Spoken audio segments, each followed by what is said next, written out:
بسم اللہ الرحمن الرحیم۔ حضرت سلمان فارسی رضی اللہ تعالی عنہ فرماتے ہیں کہ حضور صلی اللہ تعالی علیہ وسلم نے ارشاد فرمایا، رمضان مبارک کے مہینے میں 5 باتوں کا اہتمام کثرت سے کرو۔ ان 5 باتوں میں سے پہلی بات لا الہ الا اللہ کثرت سے پڑھا کرو، کیونکہ یہ کلمہ نجات ہے، یہ کلمہ توحید ہے۔ جو شخص اس کلمے کا اہتمام کثرت سے کرے گا، موت کے وقت اللہ اس شخص کو یہ کلمہ جو ہے اس کے زبان پر جاری فرمائیں گے۔ مرنے کے بعد کامیابی ناکامی کا دارومدار اس کلمے کے اوپر ہوگا۔ اس لیے فرمایا لا الہ الا اللہ محمد رسول اللہ کثرت سے پڑھا کرو۔ قدیم زمانے میں صحابہ کرام گٹلیوں کے اوپر تسبیحات پڑھا کرتے تھے۔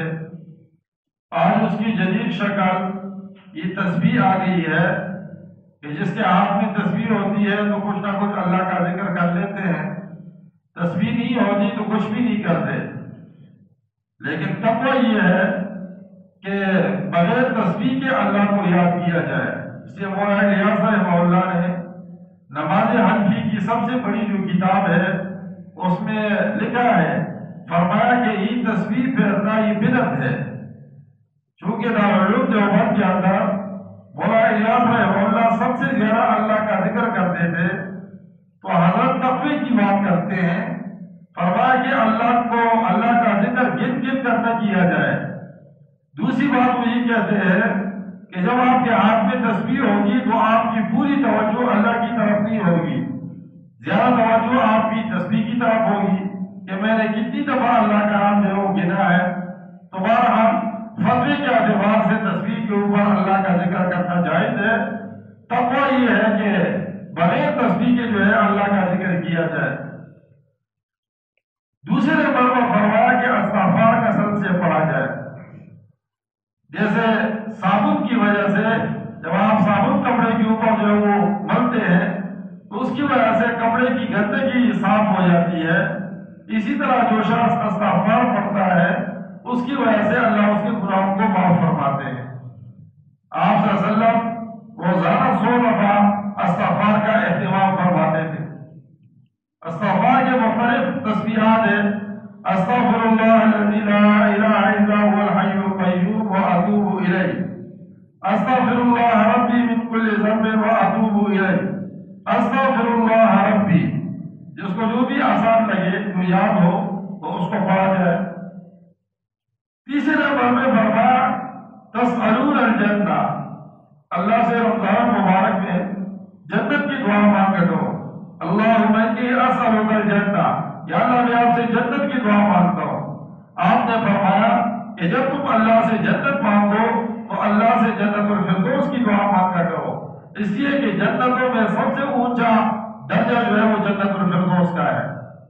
یہ دعا مانگا کرو، یا اللہ ہمیں جنت عطا فرما، کیونکہ جو جنت میں چلا گیا تو اس کو کامیابی مل گئی، اور جو جنت میں نہ گیا وہ ناکام ہو گیا۔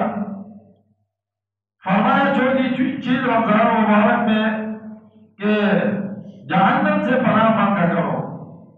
اللہم انی اعوذ بک من عذاب جہنم، کہ اللہ جہنم کے عذاب سے پناہ مانگتا ہوں، تو جہنم سے پناہ مانگا کرو، کیونکہ جہنم میں اللہ نے جو عذابات تیار کیے ہیں انسان اس کا جو ہے وہ سوچ بھی نہیں سکتا۔ جہنم کی آگ دنیا کی آگ سے 70 گنا جو ہے وہ زیادہ ہے۔ فرمایا جو جہنم کی آگ سے نکل کر دنیا کی آگ میں آ جائے تو اس کو جو ہے نیند آ جائے، آج تھوڑی سی انگلی جل جائے تو ساری رات بے چینی ہوتی ہے، انسان کو نیند نہیں آتی۔ لیکن فرمایا کہ جہنم کی آگ کے مقابلے میں دنیا کی آگ اس طرح ہے کہ اس کو اس کے اندر نیند آ جائے، تو جہنم سے پناہ مانگا کرو۔ اور 5ویں بات جو ارشاد فرمائی تسألون حوائجکم، اپنی ساری ضروریات اللہ سے مانگو۔ رمضان مبارک کے اندر چونکہ دعائیں قبول ہوتی ہے، خاص کر افطار کے وقت، سحری کے وقت دعائیں قبول ہوتی ہے، تو فرمایا ان قبولیت کے اوقات کے اندر اپنی ہر ضرورت اللہ سے مانگا کرو۔ ان 5 باتوں کا اہتمام کرنا چاہیے۔ پہلی بات لا الہ الا اللہ، یہ کثرت سے پڑھا کرو۔ دوسرے نمبر پر استغفار کثرت سے پڑھا کرو، اور تیسرے نمبر پہ جنت کا سوال کرو اللہ سے، چوتھے نمبر پہ جہنم سے پناہ مانگو، اور 5ویں نمبر پر اپنی تمام ضروریات اللہ سے جو وہ مانگا کرو۔ وہی کم از کم مسجد آتے وقت اور مسجد سے جاتے وقت ہم جو ہے استغفار پڑھا کرے۔ صبح نماز کے لیے نکل آئے گھر سے، لا الہ الا اللہ کا اہتمام شروع کر دیا، مسجد سے نکلنے لگے استغفار پڑھنا شروع کر دیا، دعا مانگنے لگے، اللہ سے جنت کا سوال شروع کر دیا، جہنم سے پناہ مانگنی شروع کر دی، اپنی ضروریات اللہ سے مانگنی شروع کر دی۔ ایک نماز کے لیے جب انسان گھر سے نکل کر مسجد آتا ہے تو ان 5 باتوں کے اوپر وہ عمل کر سکتا ہے۔ اب جب آپ 5 دفعہ مسجد کے اندر آتے ہیں، 5 دفعہ آپ اس کا اہتمام کر لیں۔ گھر سے نکلتے وقت آپ شروع کر لیں مسجد میں آ کر 100 دفعہ لا الہ الا اللہ کی تسبیح آپ نے پڑھ لی۔ اب 5 دفعہ جب آپ مسجد میں آئے تو 500 دفعہ آپ نے لا الہ الا اللہ پڑھ لیا۔